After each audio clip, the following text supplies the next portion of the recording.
नमस्ते एवरीवन। आज हम बात करेंगे मेरे इन्वेस्टमेंट के बारे में। आज मैं आपको अपना पोर्टफोलियो दिखाऊंगी और मैं समझाऊंगी कि मैं स्टॉक को कैसे चुनती हूँ। ये रहा मेरा पोर्टफोलियो। मैंने पिछले एक साल में 50% का प्रॉफिट बुक किया है, जो कि एक काफ़ी अच्छा नंबर है। अब वीडियो शुरू करने से पहले मैं दो चीज़ें क्लियर कर दूं। पहला ये कि ये किसी भी तरीके की फाइनेंशियल एडवाइस नहीं है। मैं आपको किसी भी स्टॉक को रिकमेंड नहीं कर रही हूँ। ये वीडियो बनाने का बस एक ही मोटिव है, जो कि है आपको थॉट प्रोसेस समझाना कि स्टॉक मार्केट को कैसे समझना होता है, किसी भी स्टॉक को कैसे चुनना होता है। मैं यहाँ पे किसी भी तरीके की फाइनेंशियल एडवाइस नहीं दे रही हूँ।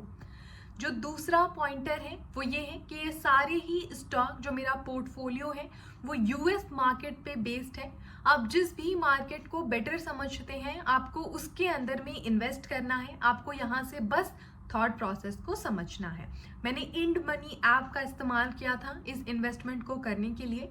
आप किसी भी ऐप का इस्तेमाल कर सकते हो जो कि आपके मार्केट के अंदर में पैसे इन्वेस्ट करने में हेल्प करती हैं। सारी ही ऐप्स ऑलमोस्ट सिमिलर चार्जेस आज के टाइम पे लेती हैं, तो आपको इतना ज़्यादा ऐप के बारे में चिंता नहीं करनी है। अब स्टार्ट करते हैं। आप यहाँ पे देखेंगे कि केवल 4 ही स्टॉक है मेरे पोर्टफोलियो में, जो कि बहुत ही कम है। लेकिन मैं हमेशा बिगर गेम खेलने के ऊपर बिलीव करती हूँ। तो मैं इस गेम में बिलीव नहीं करती हूँ कि मुझे 10 स्टॉक खरीदने हैं और सब में मुझे 5-5 हज़ार रुपये डालने हैं। मैं एक ही स्टॉक खरीदती हूँ जिसमें 50,000 रुपये पूरे डालूंगी मैं। लेकिन मैं कॉन्फिडेंट होने के बाद में खरीदती हूँ कि ये स्टॉक मुझे अच्छा रिटर्न देगा, काफ़ी इन डेप्थ स्टडी करने के बाद। अब बात करते हैं कि मैं ये स्टडी कैसे करती हूँ। तो मैं मार्केट को बहुत क्लोजली फॉलो करती हूँ, गवर्नेंस को, पॉलिसीज को फॉलो करती हूँ।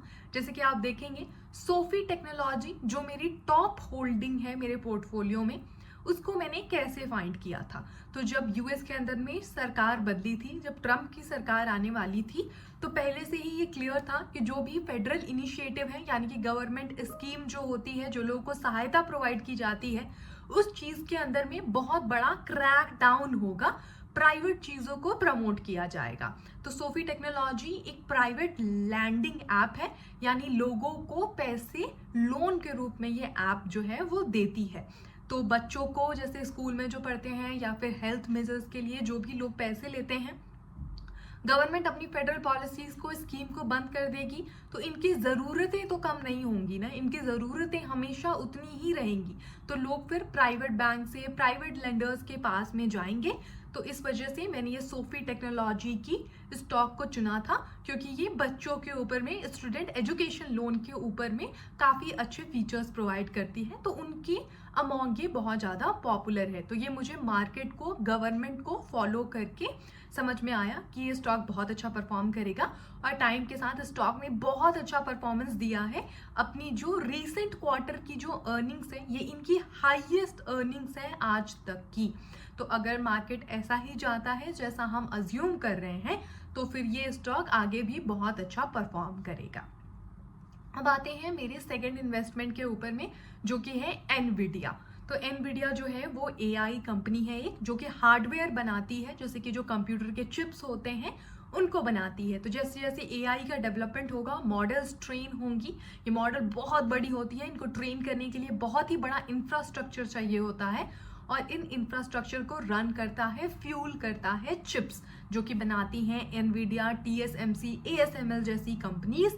तो इनके स्टॉक जो है वो बहुत ही अच्छा परफॉर्म करेंगे अगर कोई गवर्नमेंट रेगुलेशंस नहीं आते हैं ट्रेड वॉर के इशू की वजह से, चाइना, यूएस, ताइवान के बीच में। क्योंकि ये सेमीकंडक्टर का जो रिसोर्स है ये काफ़ी ज़्यादा ताइवान और चाइना के आसपास में है, और यूएस जनरली इनको इम्पोर्ट करता है।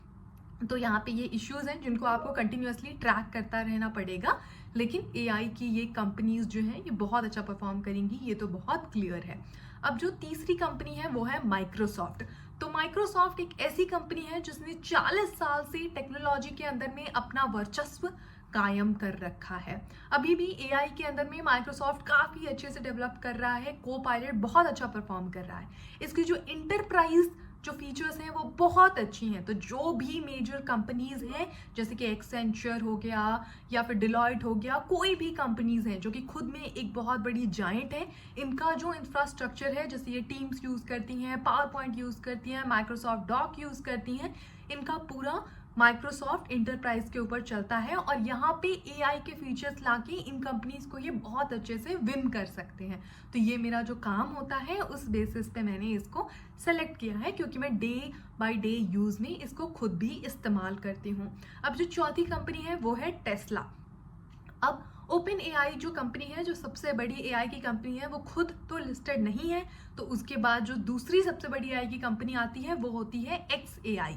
एक्स एआई को ओन करते हैं इलॉन मस्क, जो कि टेस्ला को भी ओन करते हैं। तो अगर एक्स एआई बहुत अच्छा परफॉर्म करता है तो टेस्ला के शेयर्स बहुत ज़्यादा इंक्रीज होंगे। तो ये दोनों कंपनी सेम नहीं है, ये बहुत ही हाईली इंटरकनेक्टेड कंपनीज हैं, जिस वजह से इसका शेयर अच्छा परफॉर्म करेगा। जैसा कि अभी आपको मार्केट में दिखाई दे रहा होगा कि इलॉन मस्क और ट्रम्प के बीच में फॉल आउट हुआ, इतनी ज़्यादा इश्यूज हुई, उसके बाद भी टेस्ला के स्टॉक्स बहुत ज़्यादा डगमग नहीं हुए, यानी कि ये बहुत स्टेबल है। जब गुड टाइम्स आएगा इलॉन मस्क का तो ये स्टॉक बहुत ही ज़्यादा अपराइज करेंगे। देन अगेन मैं ये चीज़ क्लियर कर दूं कि ये कोई भी स्टॉक रिकमेंडेशन नहीं है।